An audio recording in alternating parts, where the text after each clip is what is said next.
Good evening, everyone. Thank you for joining us on another episode of Coffee Break. You're with me, Jackie, right here at Bulacino. Now, I have a lot of exciting information for you this evening.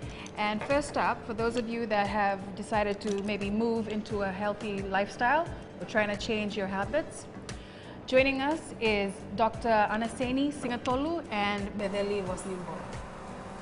So, Anna, tell me about the Wellness Center. We've been hearing a lot of things about it. Can you define wellness and what you guys are doing? Thanks.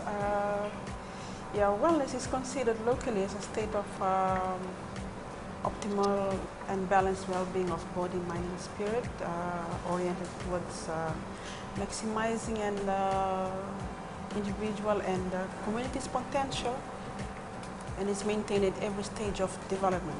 So Fiji, we've defined the stages of development into 7 stages. It's the rainbow stages. Maybe later on in the conversation we'll be discussing more on it. So yeah, actually it's a concept in here in Fiji, and the ideas emanated from the Yanudha Healthy Island Vision back in 1995. Oh, that's a long time ago. Yeah. So the concept was brought up back in 1985. Yeah, like it birthed at that time. This vision of wellness emanated from the Yanudha Island Declaration, which gives an image of Pacific Island countries to have big countries where people are nurtured in body and mind. So that's sort of wellness in body and mind, and environment invites learning and leisure, as well as people to live, work and age with dignity. So what we advocating in wellness that people can live longer lives. Yeah, that's true, because I think the lifespan in Fiji age is about 60, and overseas you're looking at 80, 90. I mean, yeah, that's right. What has the ministry done to try and Yeah, the concept of wellness is addressing risk factors of NCDs mainly, and NCDs. Can you explain that to viewers? I mean, who don't understand what NCDs are about? To those not familiar with NCD, actually we refer to NCDs as chronic lifestyle diseases, mainly diabetes, ischemic heart. Ischemic heart disease and renal failures, kidney failures. Yeah. And these are the things that you've seen over the years. Yeah, we've seen that the burden of entity has increased, but we at the Wellness Center would like to say that NCDs can be prevented, and as long as we can address the risk factors early in life, at younger ages, we can be more comfortable and not focus on NCDs, because we don't necessarily have to have NCDs later in life if we control our lifestyle behaviors early in age. Okay. All right. Bedeli, you're in charge of awareness programs, right? Yes, Jackie. Especially with the Wellness Center. Can you just explain what you guys have been doing? Okay, briefly, Jackie, the purpose and aims of our awareness program, mainly to promote health and well-being to all the Fijians, so that they are able to make healthy choices at the early stages in life, and also choices which are easily available and exciting and enjoyable to participate on. Yeah. When I am saying exciting and enjoyable, maybe in the form of taking parts in some physical activities as such. And I think, as we all know, that communication is a powerful tool for any intervention program. And taking into account of the relevancy of the product we have to promote, and the ideal place or method for promotion, and also the right people or the consumers for the relevant information. That is why the Center, Wellness Center, we have produced information in form materials or IEC materials. That is information educational and communication materials. And that's what you guys have been doing so far, Yes, to do with wellness. wellness. In the past years, most of our messages are based on, it was a disease-based. Sorry? It was disease-based messages and talking about disease. So to this transformation, now we have changed all those into a wellness context message. Yeah. And briefly, that's trying to make messages on the causes of those NCDs, such as the risks, smoking, nutrition, alcohol, and physical inactivity. So those are briefly the aims and purpose. And the way we do carry out our awareness program, there are few methods. One is on one-to-one communication or interpersonal. It's between an officer in our office and members of the public or comes in who need some advice. The other one is through community and organization based, by way of awareness program or training program or even workshops, which we are invited to. Those are some of the areas in which we disseminate our healthy choices or wellness message. But how long has the program, how long has it been going on for? I mean, does the public know about it? What are you guys doing? Well, it is part and parcel of the unit. One of our key areas is advocation, to advocate. Advocation. That is one area. For the past 20 more years, we have been carrying out those activities, either in form of health education and other avenues. And the other method is through our mass media. And one we are here this afternoon, through our newspapers. Tomorrow, every Thursday, we have our health page bulletin in the Fiji Sun, the radio stations, newspapers, and even on Facebook website. We have a Facebook There's a website. Ministry of Health Facebook website. That's where and the ultimate goal for all these awareness program is for all Fijians to harvest wellness in life. That's true. Okay. Anna, I've just got one question for you. One of the main problems in Fiji is unhealthy living. So that's the reason why you guys have brought on this wellness unit, right? So, I mean, one of the leading causes too is NCDs. Can you just tell me more about that? Like what the wellness unit is doing to reduce NCD cases in Fiji? That's right. Actually, we advocate and emphasize on healthy behavior and lifestyle choices. With NCD, the risk factor is high BMI. As long as a person maintains a healthy BMI, he'll be able to evade this NCD. And for the population as a whole, this NCD with us, we believe that it starts with the home. NCD has to be tackled by the individual and at every household and by every leader. It's But how is that going so far? I mean, like trying to work from home, like viewers from home, like how they're trying to, Yeah, with home they can start easily with healthy food choices, and with food there are many factors contributing to food. First is the choice of food, and then another one is the preparation, the food preparation. And the next is the meal times and how well they chew the food, and moderately the amount of food they take.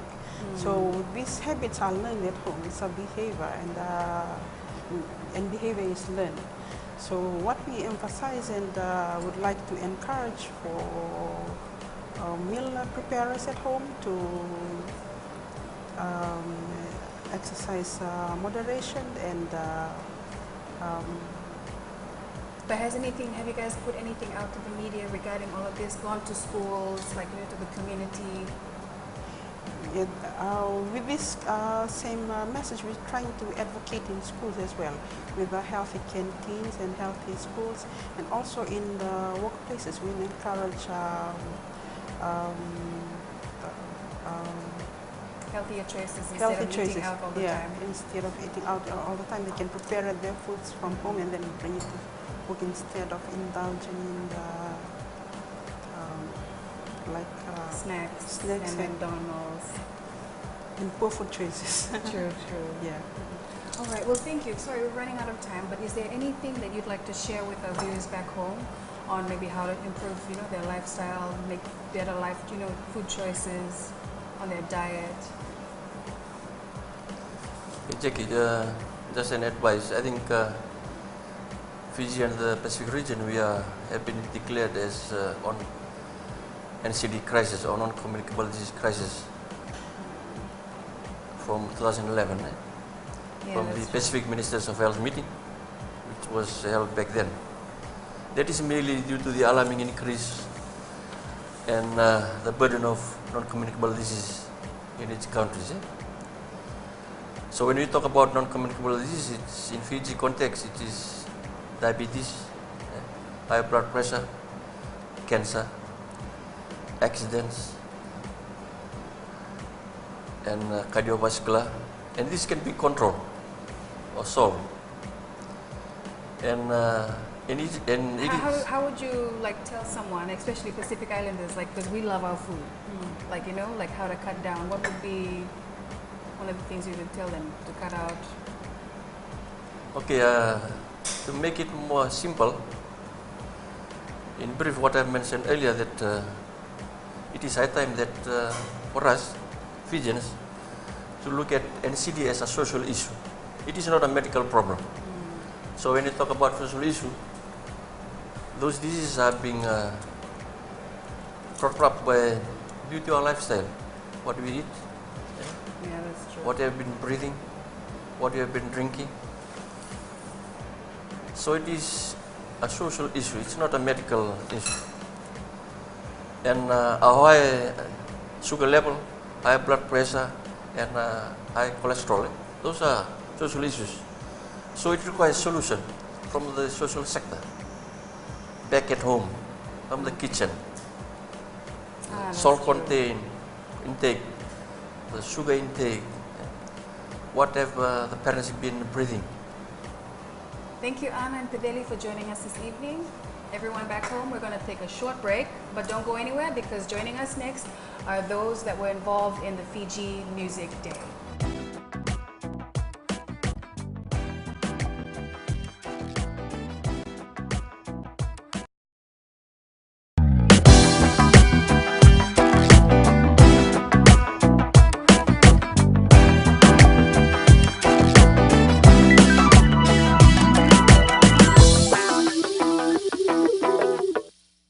Welcome back to Coffee Break. Thank you for joining us this evening. And our next topic of discussion is Fiji Music Day.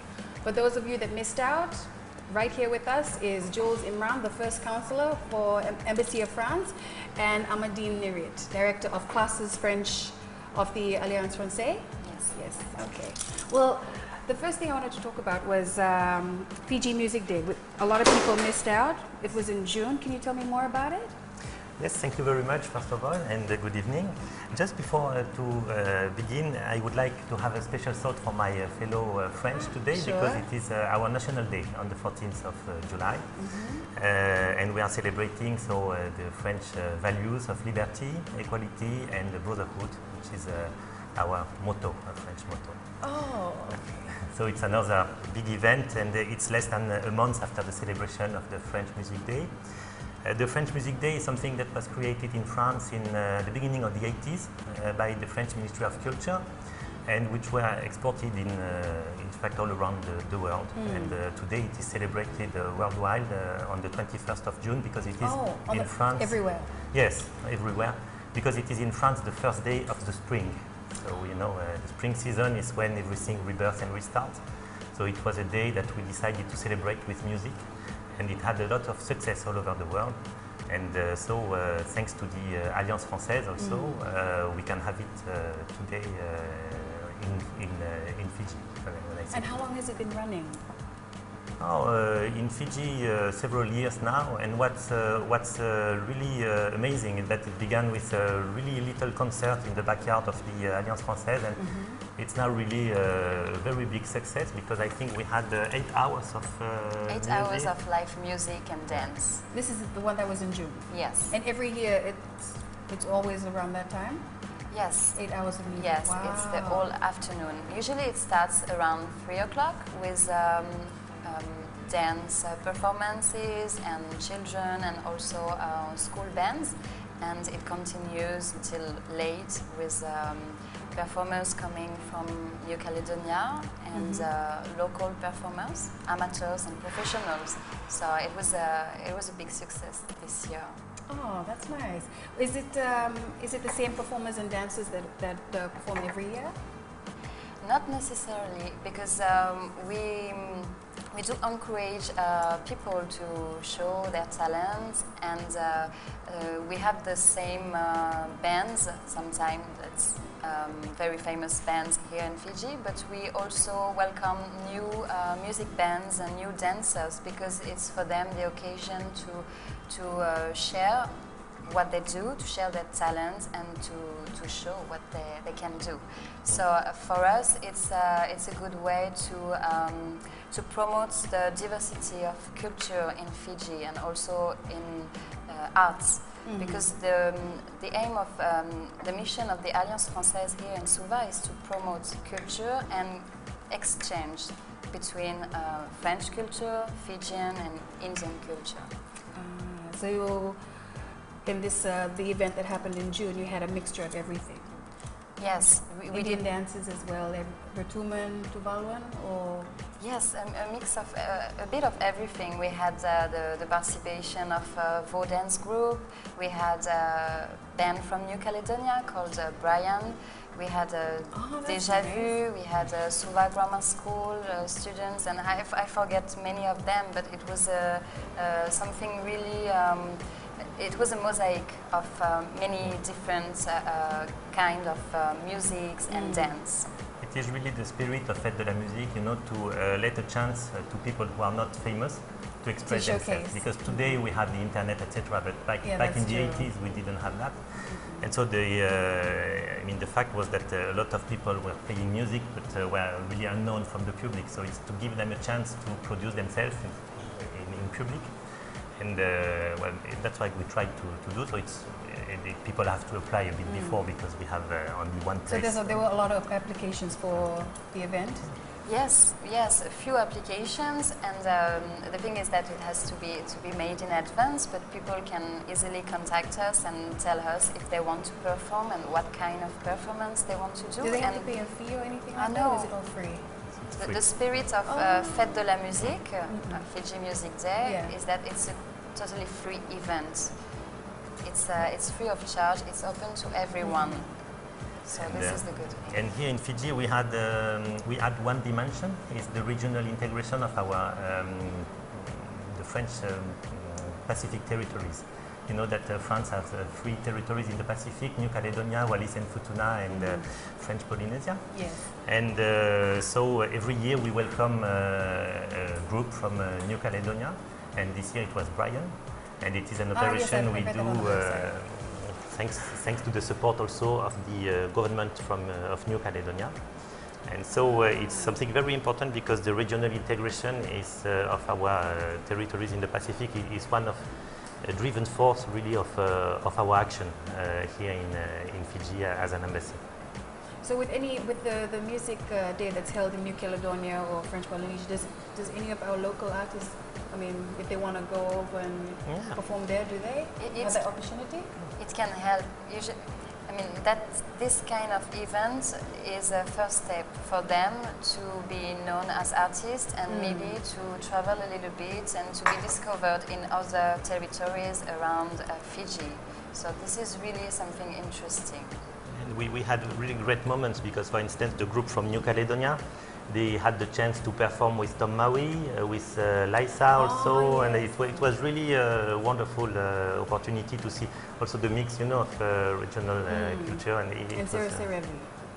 Yes, yes. He was there too. He was there. Exactly, exactly. Jules, I have one question for you. The involvement of the Embassy of France in this event.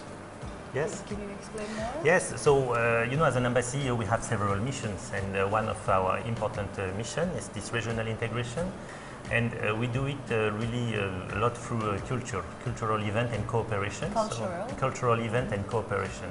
So in terms of cooperation, we have a lot of fields like health, vocational training, and a lot of things like that.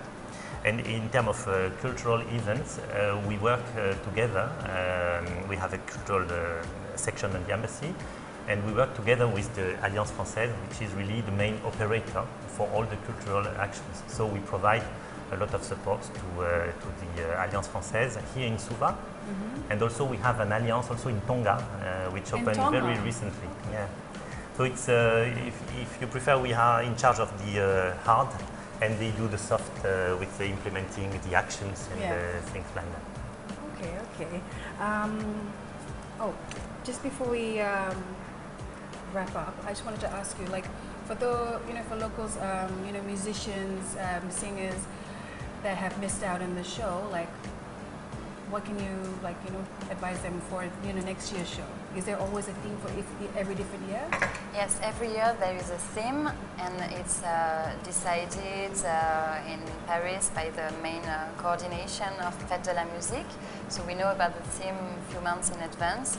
But what people could do first is to take a look at what was Fiji Music Day this year, because we've had a Facebook page which is called Alliance Française de Suva, on which we have published a lot of pictures and also a lot of videos of Fiji Music Day. So it can give them an idea of what is the concert about. And if they really want to be involved in the next concert in Fiji, they can just come to the Alliance Française and talk to us and present us their projects and their performances, and we would be happy to include them in the next concert. It's very important because the Alliance Française is really an open place, where you can go not only for French lesson, but just come around. There is a library, and you can have, they do also a free movie screening. So it's open to the public, anyone who wants open to to the walk in. public and totally free, subtitled in English, so even if you don't speak French, it's just a way to discover the French culture and to have chat with French, because there are always French people there. And very soon it will be, now it is situated in Ratu Sukuna Road, close to Mango Cafe. Yeah. And very soon it will be relocated more in the center city. So it will be, I hope, a good opportunity for the people to come again and discover more about French culture. Okay. Yeah. All right. Well, thank you, Amadine, and thank you, Jules. Thank you so very everyone much. back home, those of you that missed out, Fiji Music Day, make sure to contact Amadine.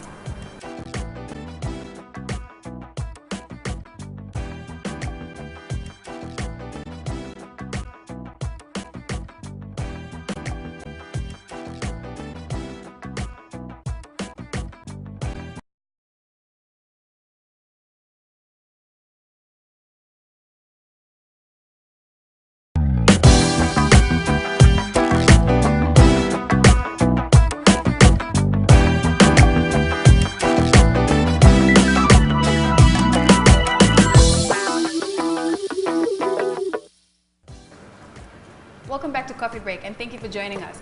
So for those of you that have seen our earlier episode, if you have any questions or queries on the topics that we covered on wellness and Fiji Music Day, please put your comments on our Facebook page, Coffee Break.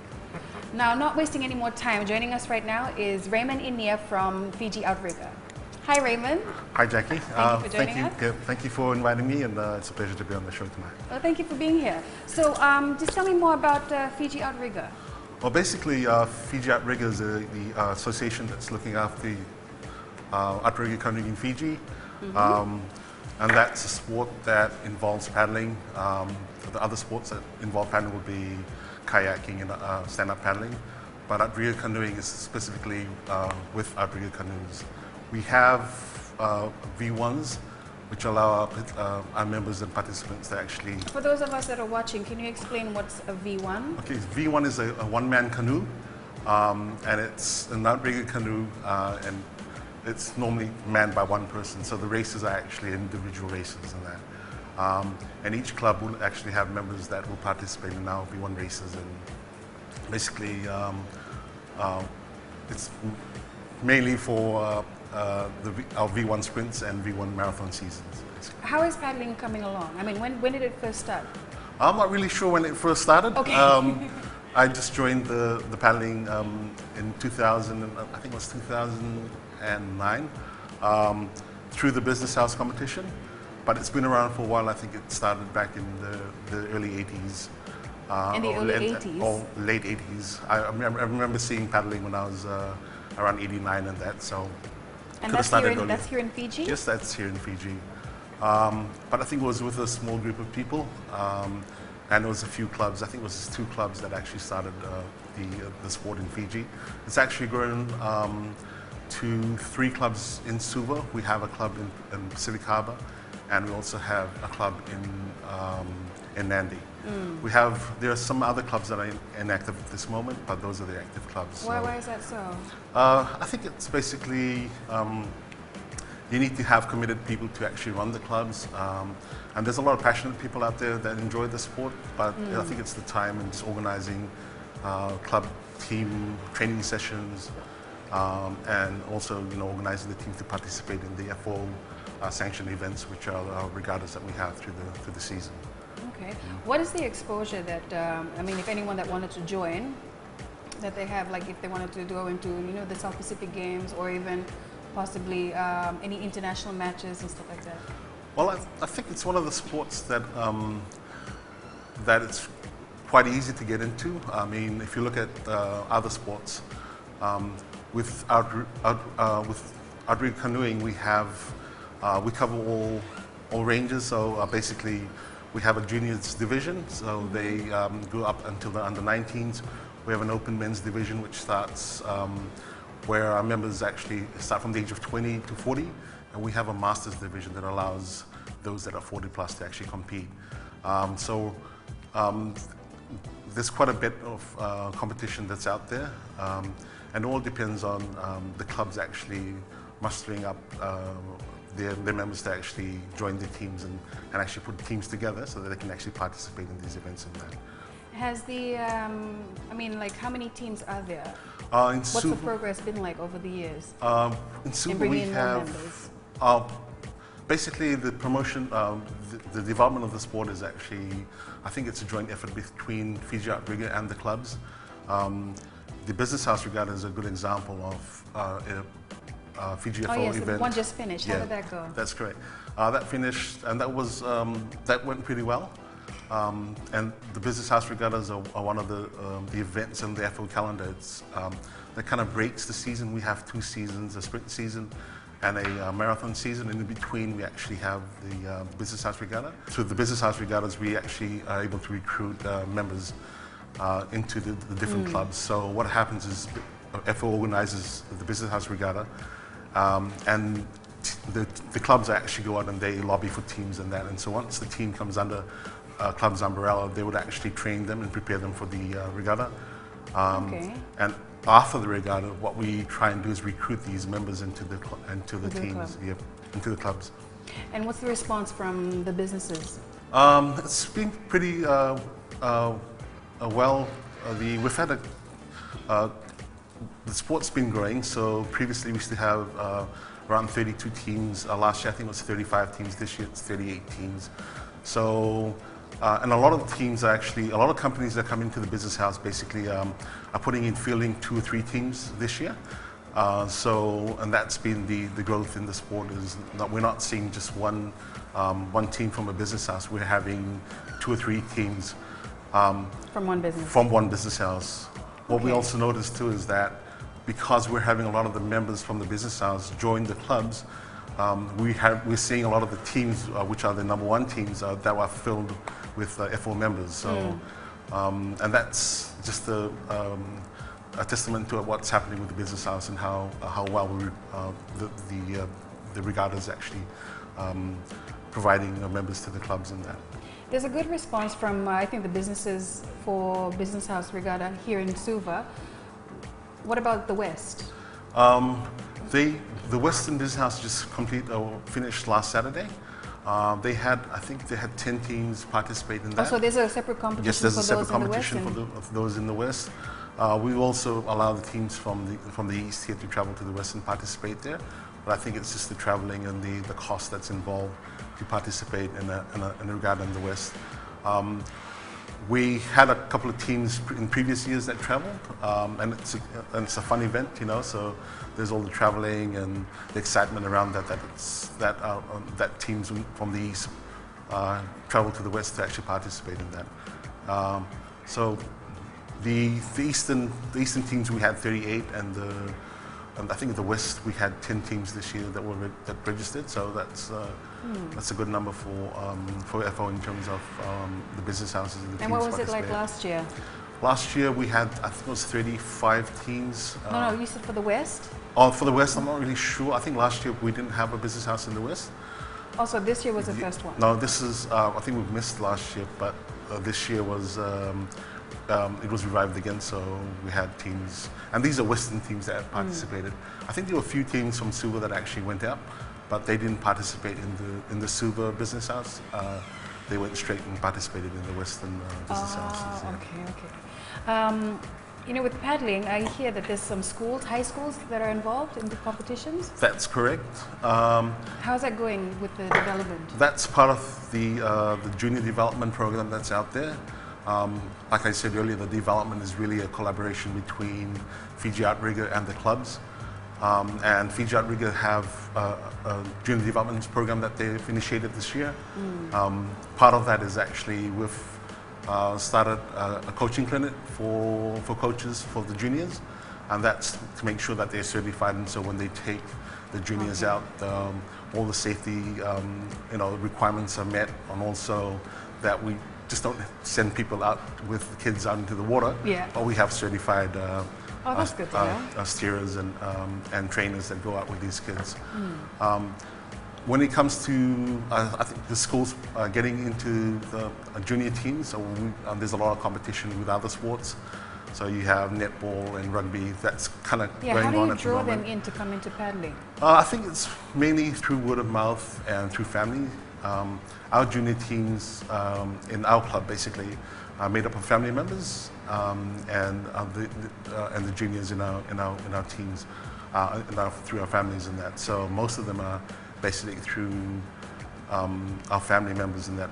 We also have word of mouth, which is, we have a couple of boys that were in Maris a couple of years ago that promoted the sport in Maris, and we had 2 teams for the last 3 years come out of Maris, and they're in the open men's team division now. And those that are still in the under 19 are now trying to recruit our paddlers from the school into the junior divisions. We also have other clubs that are doing the same thing. I have a nephew that's paddling with another club, but he's also coming through friends, and that's just word of mouth in school and just trying to get our friends to get involved in the sport. Again, I mean, there's a lot of competition between the traditional sports like netball and rugby. And I mean, I think a lot of young viewers out there, that are interested in paddling, I think some of them want to join paddling, but is it something that's going to cost them a lot of money? It's an expensive sport. Paddling is quite an expensive sport to get to start up to get into, and that's the whole reason why the development program is run by FO this year. There's a lot of money that's going back into the junior program, and so that will basically help provide the clubs with the necessary equipment, the life jackets, the paddles that will support the junior development. And that's something that's funded by FO, and it's coming out of the FO coffers. But in the same time, it's the collaboration of the club to get the juniors involved and get their team members to actually go on and help promote and develop the sport.